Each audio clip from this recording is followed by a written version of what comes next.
এটা ষষ্ঠীর দিনকে দিনের বেলাকার ভিডিও। তো আমরা 5 বান্ধবী মিলে ঘুরতে বেরিয়ে গেছি। তো এরা 3 বান্ধবী আমার বাড়ি এসেছিল আমাকে আনতে। তো এই যে আমিও রেডিও বেরিয়ে পড়েছি। তো আমরা একটুখানি ঘুরু করবো এদিক ওদিককার আশেপাশেকার ঠাকুরগুলো দেখে। তো আবার আমার নাইটে বেরোনোর প্ল্যান আছে। তো চলো যাওয়া যাক। রামদুলাল সরকার শ্রী ঠাকুরটা দেখবার জন্য এখানে দাঁড়িয়ে আছে। আর এই যে এই ম্যাডাম চলে এসেছে, ক্যামেরা দেখে মনে লজ্জা পাচ্ছে। এই বান্ধবীটার কথাই আমি বলছিলাম। তো এই বান্ধবীটাকে তোমরা নিশ্চয়ই ওই ভিডিওটাতে দেখতে পাওনি ভালোভাবে, তো আজকে আমি ভালোভাবে দেখিয়ে দিলাম। ওর চুলটা আগে থেকে পাতলা হয়ে গেছে। এই ঠাকুরটার থিম করেছিল হচ্ছে চিচিং ফাঁক।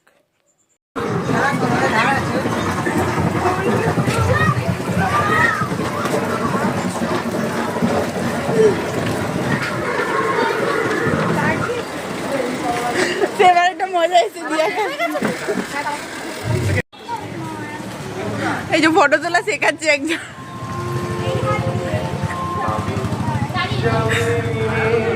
কি রে দাঁড়িয়ে ফটো তোলা শেখাচ্ছিস? চলে যান, এর সামনেটা কেউ দাঁড়াবেন না। ফটো তোল দাঁড়িয়ে পাঠাবি। আস্তে আস্তে এগিয়ে যান।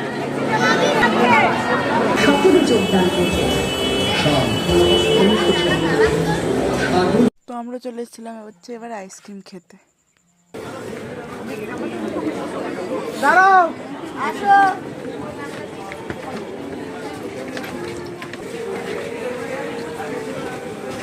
আগে চলুন, আগে চলুন।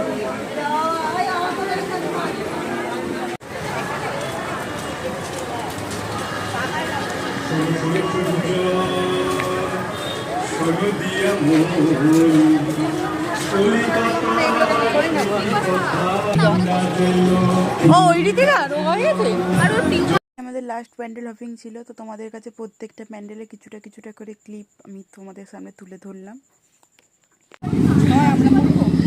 এবার কথা বলছে যে ফ্রেশার্সকে নিচ্ছিল 12 পাসের পর। এবার 12 পাসের পর ফ্রেশার্সদেরকে নিচ্ছিল। আমরা হাঁপিয়ে গেছি সব কটা। এই যে দাঁড়িয়ে রয়েছে আবার হাত ঠিক ভিডিও বানাবি কি করব? হ্যাঁ, কি সব থেকে বাজে তোর স্ক্যাম হয় আপনা অ্যাপে জব এতে। গরম লাগছে ভাই, চ এবার। তো তারপর চলে এসেছিলাম হচ্ছে আমরা খেতে। তো এই 3টে হাঁকুড়ের খুব জোর খিদে পেয়ে গেছিলো, ওই জন্য ওরা মেনু কার্ড নিয়ে বসে পড়েছে আগে থাকতেই খাবার অর্ডার দেওয়ার জন্য। তো আমাদের এখানে সবার অর্ডারই চলে এসেছিলো মোটামুটি, তোমরা দেখতেই পাচ্ছ। সবাইকে টাটা করে দিয়ে আমি যাচ্ছি হচ্ছে বাড়ি। আমাদের আবার নাইট আউটের প্ল্যান আছে। তো আজকের মতো ভিডিওটা এখানেই শেষ করছি। তোমাদের যদি ভালো লেগে থাকে লাইক কমেন্ট শেয়ার, আর ইউটিউব থেকে দেখলে সাবস্ক্রাইব, আর ফেসবুকে দেখলে একটা ফলো করে দিও। তো টাটা।